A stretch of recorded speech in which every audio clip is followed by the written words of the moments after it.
Election কমিশনের সামনেই হচ্ছে মারা হয়েছে, যার যার এলাকায় যেভাবে ত্রাসের রাজত্ব সৃষ্টি করা হয়েছে। নির্বাচন কমিশন যদি এই ধরনের ঘটনাগুলোকে স্ট্রিক্টলি অ্যাড্রেস না করে যেটা রুলিং জারি করতে, কিন্তু তারা কোনো রুলিং জারি করেনি। একটা হচ্ছে অনেকটা এরকম যে তারা জাস্ট একটা এড়িয়ে গিয়েছে বিষয়টা। তবে কমিশন উপস্থিত যারা আইনজীবী ছিলেন, আইনজীবীদের প্রতি কৃতজ্ঞতা জানাই, কারণ প্রত্যেকটা আইনজীবী তখন এই বিষয়টিকে প্রতিবাদ জানিয়েছে দলমতের ঊর্ধ্বে উঠে, কারণ এটা আইনজীবীদের পেশাগত জায়গা থেকে আমি মনে করেছি এটা হচ্ছে মানহানি হয়েছে। আমরা সেদিনই আপনারা দেখেছেন রিটার্নিং অফিসারের কার্যালয়ে আমরা প্রায় 1 ঘন্টার আমরা হচ্ছে সাবমিশন রেখেছিলাম, এবং সেখানেও কিন্তু আমরা এই বিষয়গুলো নিয়ে বলেছিলাম যে আমরা যদি ল এক্সিস্ট করে তাহলে সেক্ষেত্রে উনি বিভিন্ন সময় ওনার হচ্ছে প্রিভিয়াস হিস্ট্রিও আছে।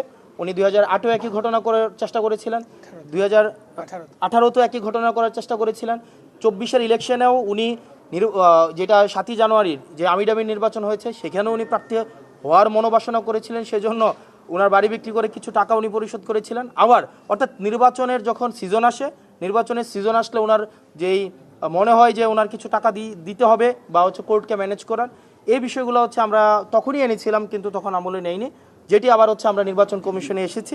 উনিও আমার বিরুদ্ধে এসেছেন, উনিও আমার বিরুদ্ধে সাবমিশন দিয়েছেন, কিন্তু ওনারটা সেখানে লিগেলি সেটা হচ্ছে আপনার রিফিউটেড হয়েছে, আমারটা সেটা প্রিভেল করেছে।